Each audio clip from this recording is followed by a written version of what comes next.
Hello, this is Aude Seynt Martin, and thank you for being here with me today. It's always a pleasure to have you guys. So today we are going to talk about self-isolation and how to overcome the anxieties that comes with it.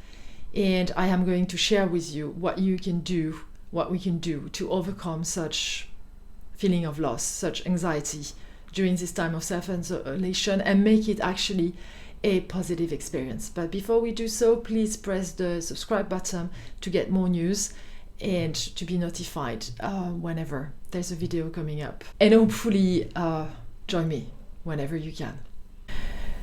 The first thing I think to remember is every day we have a choice. Every day we can either feed into the surrounding fears and feel overwhelmed by anxiety, by the hysteria, or we can decide that it's going to be a good day, and this is possible, and we can do it day after day, and it can become actually very transformative. So as human beings, we have a powerful need for certainty.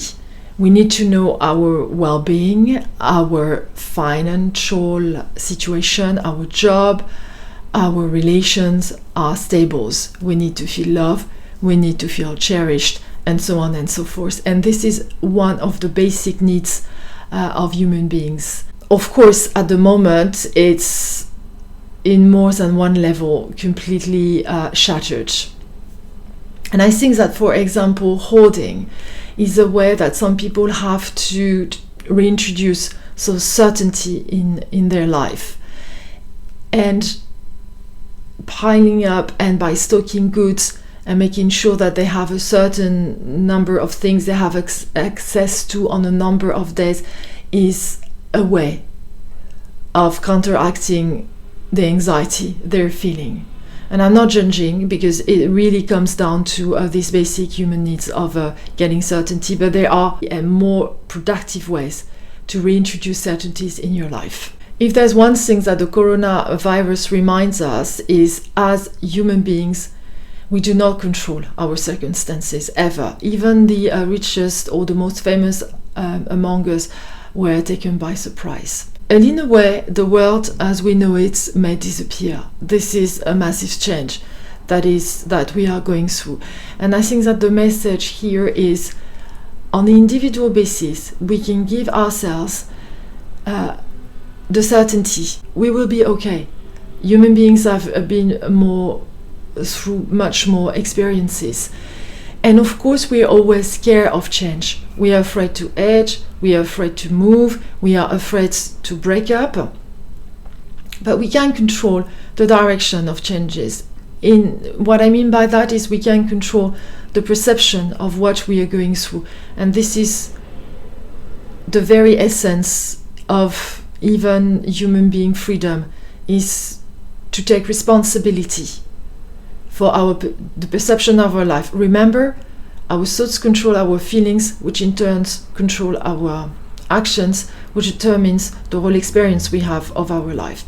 So actually self-isolation is a great opportunity to just do that, because we can do it on a daily basis. We have time. We have time to be present with our thoughts and to go through the exercise. All pain is linked to loss, and as human beings we are wired to feel loss 3 times more than gain.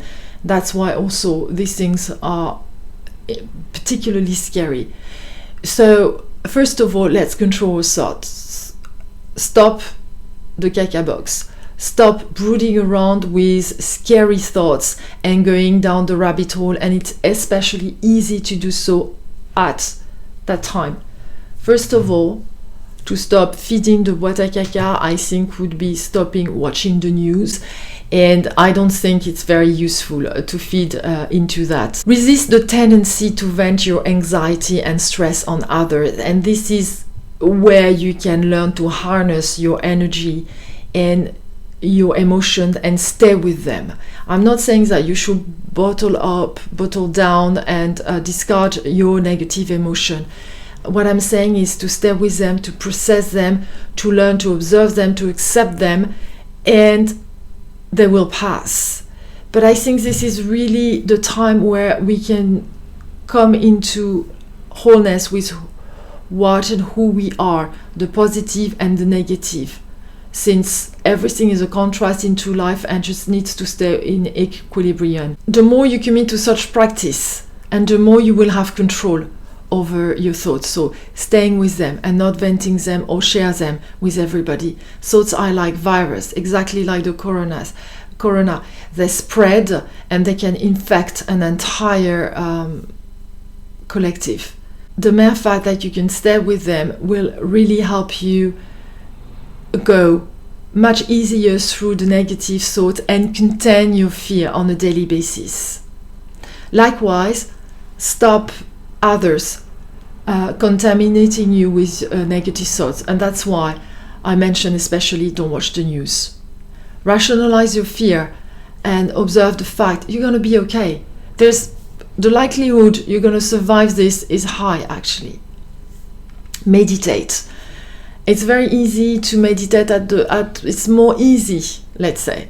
It's more easy to meditate at the moment because we have time. So you might not be an adept of meditation, but start small. Start with 10 minutes. 10 minutes in the morning, 10 minutes in the evening, and go from there. You have all kinds of free resource online, YouTube, anything, of guided meditation. Just find some things that talk to you and makes it easy for you.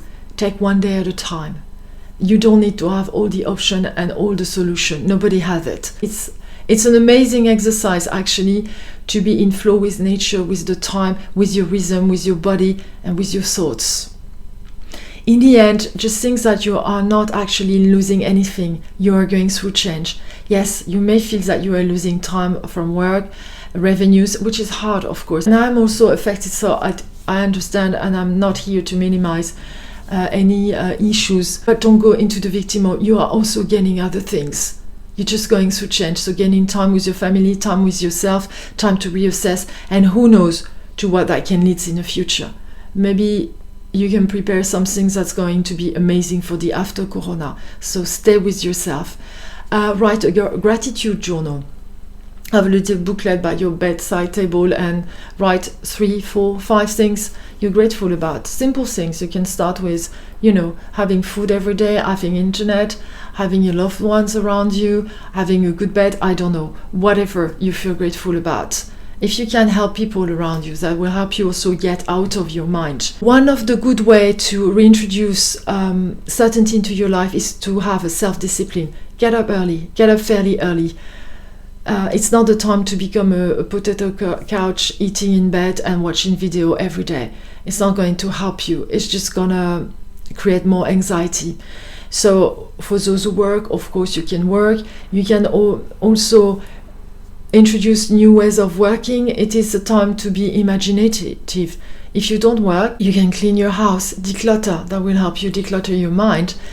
You can exercise. It's very easy to find exercise online at the moment. There's tons of free stuff. You can exercise every day. You can take a walk. Maybe you cannot. Take online course. Read this book.